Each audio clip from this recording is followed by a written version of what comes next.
Aujourd'hui, 30 janvier 2015, l'an 1 de l'agroécologie, selon le ministre de l'Agriculture qui lance sa grande campagne de communication. Alors, ironisons ou soyons interrogatifs. D'abord, j'ai envie de dire que si l'on dit en 1, ça suppose que jusqu'à maintenant, les agriculteurs n'ont rien fait, qu'ils ne se sont pas mobilisés autour de ces questions environnementales, alors que nous le savons, à la fois par la réglementation européenne et nationale, mais aussi par les pratiques que les agriculteurs mettent en place dans leurs exploitations.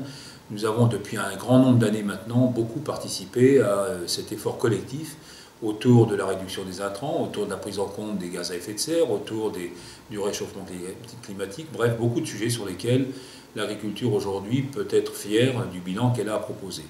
Alors derrière ça, évidemment, beaucoup d'interrogations, en particulier autour d'un excès de réglementation, autour d'un excès de normes à nouveau.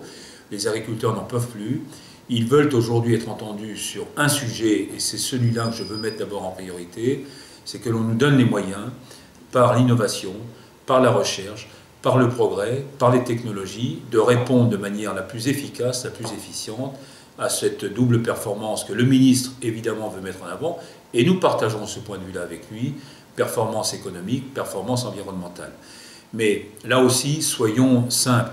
Il y a deux façons de traiter les choses. Ou bien, je me répète, nous allons vers un excès de réglementation, et qui dit réglementation dit contrôle, à un moment où on veut simplement, justement, simplifier un certain nombre de choses, ou alors nous sommes plus ambitieux et nous voulons faire de l'agriculture française une référence mondiale, mais une référence parce que nous serons en capacité justement de permettre aux agriculteurs de disposer à la fois des technologies les plus performantes, de pouvoir investir aussi dans des outils de la décision, dans des bâtiments performants, bref, dans une agriculture qui soit à la fois économe, mais performante économiquement, qui soit responsable écologiquement, mais qui permette aussi à notre pays de participer pleinement par cette agriculture à un retour de la croissance, à un retour de l'emploi, à un retour de la valeur créée, et puis regagner la place qui doit être la nôtre sur l'échiquier international. C'est ça nos ambitions, c'est ce que je rappellerai évidemment au ministre et plus dans quelques jours lors du Salon de l'agriculture, au chef de l'État et à toutes celles et ceux qui viendront nous visiter. Je crois qu'il est important que nous soyons nous-mêmes des porte-paroles efficaces, performants de cette exigence en matière d'ambition pour notre propre avenir, mais je dirais plus globalement aussi pour l'avenir de notre société. Nous sommes parfaitement en phase avec les attentes de nos concitoyens par rapport aux grands enjeux climatiques en particulier, par rapport aux grands enjeux autour de la qualité des produits. Encore faut-il qu'on nous en donne les moyens.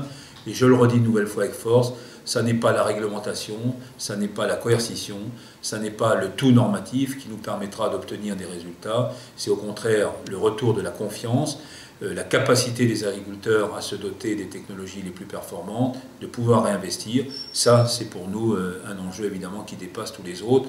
En tout cas, comptez sur nous pour être vos porte-parole sur ce sujet.